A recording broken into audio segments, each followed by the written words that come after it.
Praise the Lord. கர்த்தருக்கு ஸ்தோத்திரம். ஆண்டவராகிய இயேசு கிறிஸ்துவின் நாமத்திலே உங்கள் அனைவரையும் அன்போடு கூட வாழ்த்தி ஆசீர்வதிக்கிறேன். இந்த காலவெளியிலே ஆண்டவராகிய தேவன் உங்கள் ஒவ்வொருவரையும் ஆசீர்வதிப்பாராக. அருமையான தேவ பிள்ளைகளை, இந்த உலகத்தில் வாழ்ந்து கொண்டிருக்கிற நமக்கு அநேகருடைய எதிர்பார்ப்பு என்ன? எனக்கு ஒரு நன்மை கிடைக்காதா, என்னுடைய வாழ்க்கையில் நான் நன்மை பெற்றுக்கொள்ள முடியாதா என்று சொல்லி ஏங்கி கொண்டிருக்கிறோம். அருமையான தேவ பிள்ளையே, நீ நன்மையை பெற வேண்டும் என்று சொன்னால் வேதத்தில் சில காரியங்கள் நமக்கு தேவன் எழுதி கொடுத்திருக்கிறார்.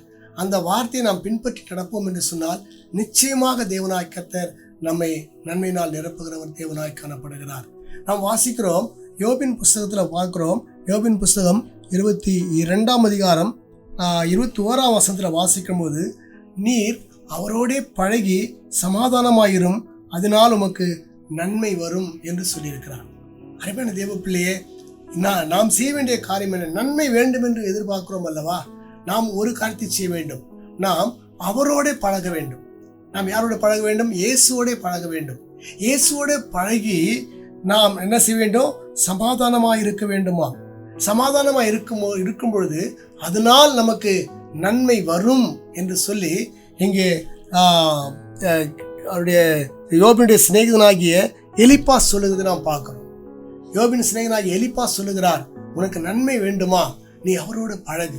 இன்னைக்கு நாம் கண்ட மனுஷனோட பழகி நம்முடைய ஜீவியத்தை கெடுத்துக் கொள்ளுகிறோம். தவறான சகோதரனோட பழகுகிறோம், தவறான சகோதரியோட பழகுகிறோம். அநிமித்தமாக நாம் தேவ ஆசீர்வாதத்தை இழந்தவர்களாய் காணப்படுகிறோம்.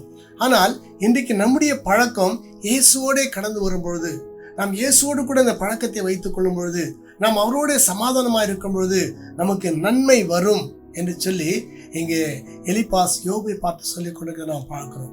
தேவ பிள்ளையே, இன்றைக்கு உடைய வாழ்க்கையில நன்மை பெற வேண்டுமா? நீ அவரோட பழகு.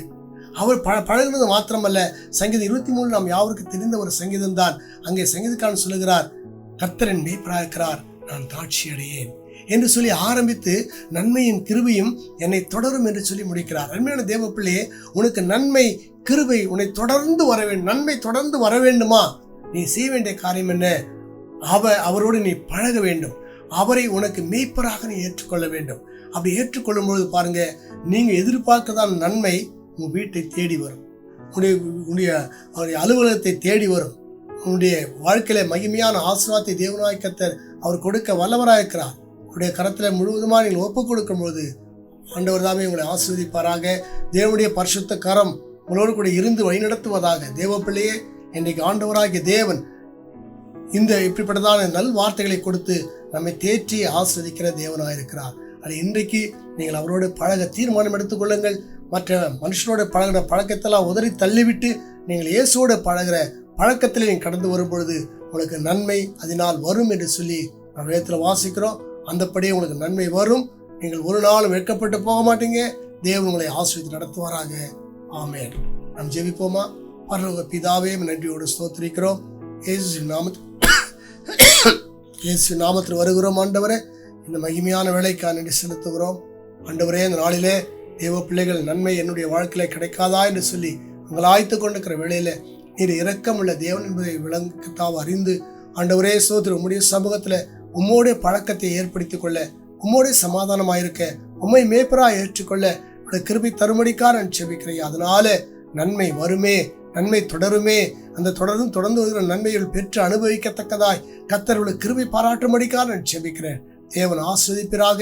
நல்ல நாமத்தில் மையப்படுத்தும்படியாக துதிக்கிறேன். இயேசுவின் நாமத்தில் வேண்டிக் கொள்கிறேன், பரிசுத்தமுள்ள பரலோக பிதாவே. ஆமென், ஆமென். கர்த்தர் தாமே உங்களை ஆசீர்வதிப்பாராக.